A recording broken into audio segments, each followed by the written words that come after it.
Iya, pemirsa masih di toko kita masih bersama dengan Profesor Jimli Asidiki. Prof, oke, kalau kita masih bicara mengenai panasnya, hangat-hangatnya Pilpres 2019. Tadi ada politik identitas, begitu ya. Kemudian, Prof, kalau bicara politik identitas, menggunakan tadi agama, begitu ya, untuk ceruk suara sendiri, begitu ya. Ada bungkus-bungkusan tadi begitu ya, di package sendiri, dikemas sendiri. Nah, pertanyaannya, sebenarnya kualitas demokrasi di Indonesia ini sejauh pandangan Profesor Jimli Asidik seperti apa? Ya karena kita kan juga belum terlalu lama, masih baru, jadi wajar saja tingkat peradaban berdemokrasi kita masih ya segini. Sehingga udah diatur oleh KPU, oleh Bawaslu, di undang-undang juga sudah. Pokoknya jangan kampanye negatif, apalagi kampanye hitam. Tapi masih ada aja, ya kan? Ini pihak A menuduh pihak B kampanye hitam, dia juga begitu, sama aja. Jadi dua-duanya ini menyangkut soal kualitas peradaban. Jadi bukan menyangkut kelompok mana, dua-duanya sama aja. Karena ini cermin saja dari budaya politik kita secara total. Nah, jadi kita harus sabar, kita ikuti aja, karena begini ya. Namanya pemilu itu memang harus agak tegang-tegang dikit kan, enggak apa-apa itu. Kalau enggak seru kan, masa adem-adem aja kan. Tapi Ismi sendiri menjembatani ini seperti apa? Pemilu yang diprediksi paling berdarah-darah itu adalah dalam sejarah Republik Indonesia. Pemilu 1999. Semua pengamat dalam luar negeri, khawatir ini akan berdarah-darah. Ternyata pada hari H lancar semua. Nah, pemilu sekarang ini juga menegangkan, tapi tidak terlalu menegangkan dibanding tahun 99. Nah, 99 aja lancar, maka insya Allah 17 April nanti lancar insya Allah. Amin. Tenang aja. Prof, bicara mengenai jembatan gitu ya, antara politik Islam dan juga politik kebangsaan. Itsmi sendiri bagaimana perannya gitu ya menjembatani ini? Ya, Itsmi bersama dengan kekuatan-kekuatan dalam tanda petik moderat lainnya. Sebenarnya moderat itu jangan dijadikan mazhab. Tapi Islam itu adalah ya harus difungsikan sebagai rahmatan lil alamin. Semua agama harus menjadi sumber rahmat bagi sesama, bahkan bagi seluruh alam. Jadi itu yang lebih tepat. Jadi bagaimana kita mengkampanyekan Islam rahmatan lil alamin, inklusif, bergaul dengan yang lain itu jangan merasa disepelekan. Karena alhamdulillah kita 17%, 17% penduduk Indonesia itu Muslim, terbesar seluruh dunia. Tapi masih ada 13% yang non Muslim. Yang jumlahnya itu kalau digabung ini orang Singapura, Brunei dan Malaysia dijadikan satu, lebih banyak non Muslim di Indonesia.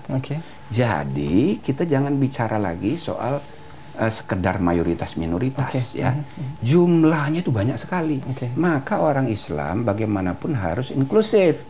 Harus menjadi rahmat bagi sesama. Apalagi orang-orang di Indonesia ini hidupnya itu berpulau-pulau. Kayak grup WA. Ya, ada Pulau Bali. Orang Hindu ya, bahasanya bahasa Bali, bahasa orang Hindu Bali. Ada di NTT, ada Pulau Katolik di Larantuka, ada Pulau Protestan. Masing-masing mempersepsi kebenaran di pulau grup WA-nya masing-masing. Maka, jikalau tidak ada Pancasila, sulit mengelola Indonesia ini. Maka orang Islam yang mayoritas di Indonesia ini dan juga negeri Muslim terbesar di dunia harus jadi contoh. Sumber rahmat bagi sesama. Nah, jadi saya rasa ini yang kita kampanyekan. Nah, mudah-mudahan dengan sesama ormas yang NU Muhammadiyah itu kita bisa merawat, ya, mengelola keanekaragaman masyarakat Indonesia, ya, dengan sikap inklusif dan universalis. Ya, inklusif itu bergaul, cross cultural. Universalis kita berusaha menemukan kebenaran ya dari semua sumber. Maka semua kebudayaan, semua agama itu kan punya hal-hal yang sama satu dengan yang lain. Mari kita bicarakan yang sama, yang beda, udah urus masing-masing. Bagaimana dengan pemerintah sekarang, Prof? Kalau ICMI tadi begitu ya, berusaha untuk mengakomodir antara politik Islam dan juga politik kebangsaan. Bagaimana dengan pemerintah sekarang, rezim Pak Jokowi sendiri? Masuknya ulama, Pak Ma'ruf Amin sendiri begitu. Apakah Profesor Jimli Asidiki melihat bahwa nggak benar kalau misalnya pemerintah tidak mengakomodir Islam? Ini ada kok masuknya Pak Ma'ruf. Gimana, Prof? Iya, saya rasa itu respon dari Pak Jokowi dan kawan-kawan gitu ya, rombongan terhadap isu-isu bahwa ini anti-Islam dan kemudian ini tidak dekat dengan ulama. Dibuktikan dia mbahnya ulama minta jadi cawapres. Maka artinya selesai isu itu. Tapi sebaliknya kubu Prabowo juga punya pilihan yang bagus juga. Didesak oleh ijtima ulama, dia tidak terdiktekan dengan itu. Seandainya itu diambil, itu kan jadi ulama sama ulama. Dia ambil yang bukan ulama, tapi dekat dengan ulama. Maka dua-duanya ini pilihan yang bagus. Ya kan? Dua-duanya itu pilihan yang dekat dengan umat Islam dan memberi harapan untuk perbaikan diksi kita ke depan dalam rangka dualisme keislaman kebangsaan. Itu kita udah harus anggap udah selesai. Itu isu masa lalu. Karena kita ini sudah bersepakat membangun negara kebangsaan, negara kesepakatan, ya kan, kontrak kesepakatan kita sebagai bangsa, Pancasila dan Undang-Undang Dasar 45 Prof, dengan artinya, wadah NKRI. Artinya masuknya Pak Ma'ruf Amin begitu dalam kontestasi Pilpres sendiri begitu ya, apakah tadi sebagai, kalau Prof tadi dikatakan, termasuk tadi saya katakan begitu ya, ini ada yang beropini bahwa ini mengakomodir politik Islam, atau yang dilihat masuknya Pak Ma'ruf Amin sebagai kompetensi dari Pak Ma'ruf Amin, ketokohan Pak Ma'ruf Amin dalam mengelola negara begitu, kompetensinya? Ya, saya rasa salah satu pertimbangannya tentu soal tadi akomodasi itu. Akomodasi itu. Ya pasti kan Pak Ma'ruf kan politikus dari sejak mudanya, ada pengalaman di DPRD, pengalaman juga di One Team Press sama-sama saya. Waktu zaman Pak SBY kan saya sama-sama anggota One Team Press. Nah, jadi pengalaman beliau sudah banyak sekali, di samping kedekatan dia dengan umat Islam. Prof bicara mengenai Islam sendiri. Kita masih ngomongin tentang ICMI sendiri. Masuknya kita tahu ada Islam radikal. ICMI sendiri melihat juga ada fenomena seperti itu, Prof. Saya rasa di semua agama ada fenomena begitu itu. Kemudian? Karena menghadapi realitas kehidupan dunia yang semakin sarwa benda, ya. Lalu ada sekelompok orang, ya kan, biasanya itu didrive juga oleh politik. Begitu ada problem politik, ya muncul ketidakmampuan menghadapi persaingan politik, lalu terekspresikan dengan bentuk radikal-radikal begitu. Dan semua agama menghadapi problem yang sama. Misalnya orang Buddha, ya kan, kita kaget juga di Myanmar ada kayak begitu. Itu orang Buddha kan halus-halus, etika, tapi juga ada. Jadi itu fenomena global aja. Tapi yang paling banyak menghadapi masalahnya orang Islam. Misalnya akibat tidak selesainya masalah di Palestina, itu dampaknya luar biasa itu. Perlawanan global gitu, ya itu lalu berhimpitan dengan tindakan-tindakan kekerasan, teror, lalu dirumuskan, dikonstruksikan dengan definisi baru, terorisme.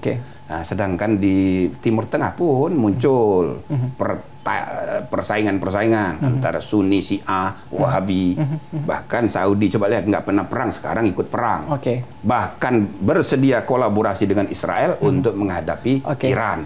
Jadi ini proxy war terbentuk karena perkembangan zaman, dan di dalam Islam ya muncul ini agenda kayak begitu, sehingga kalau tidak didialogkan, tidak ada komunikasi, tidak ada bahaya juga, karena masing-masing akan larut dengan eksklusivitasnya. Bagaimana agar tadi begitu ya, kita tidak terjerumus dalam radikalisme begitu? Jadi, langkah ISMI. Jadi kita mendorong adanya inklusivisme, ada pergaulan, ya, saling mendengar. Sebab kalau kita memelihara kebenaran dalam grup WA kita sendiri-sendiri, nggak nyambung. Kita merasa benar gitu sendiri. Banyak ya, Prof ya. Nah, maka sekarang misalnya banyak ini kelompok-kelompok yang berkembang di kampus-kampus, di kantor-kantor. Suka saya ceritakan itu bagaimana orang gampang sekali dipengaruhi oleh jalan pikiran tertentu, menganggap bahwa dia pasti masuk surga dengan melepaskan dasi. Dasi itu dianggap kafir. Dulu sampai kayak begitu. Udah ada yang sudah berkantor pakai dasi kayak itu, tapi ikut pengajian, tapi dijelaskan oleh ustadznya, kafir ini pakai. Langsung percaya, langsung dia rasa masuk surga lepas. Nah, jadi gerakan-gerakan begini ini menghalangi akal sehat. Nah, tapi kalau kita musuhi makin jadi. Kemudian mereka ini adalah objek dakwah, bukan musuh. Maka jangan dipersekusi. Kalau dia buat organisasi yang melanggar konstitusi, bubarkan. Seperti Hizbut Tahrir, itu sudah benar. Bubarkan. Tapi nggak usah mantan anggotanya dipersekusi kayak zaman dulu ex anggota PKI diperkusi. Nggak usah sampai begitu. Ini harus dijadikan objek dakwah.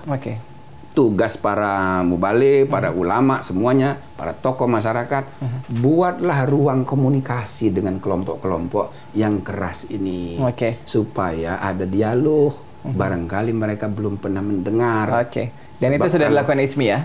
Itu yang kita mau dorong supaya ada dialog semacam itu. Prof, pastikan kita lanjutkan perbincangan. Kita harus break sejenak. Pemirsa jangan kemana-mana, toko kita akan kembali.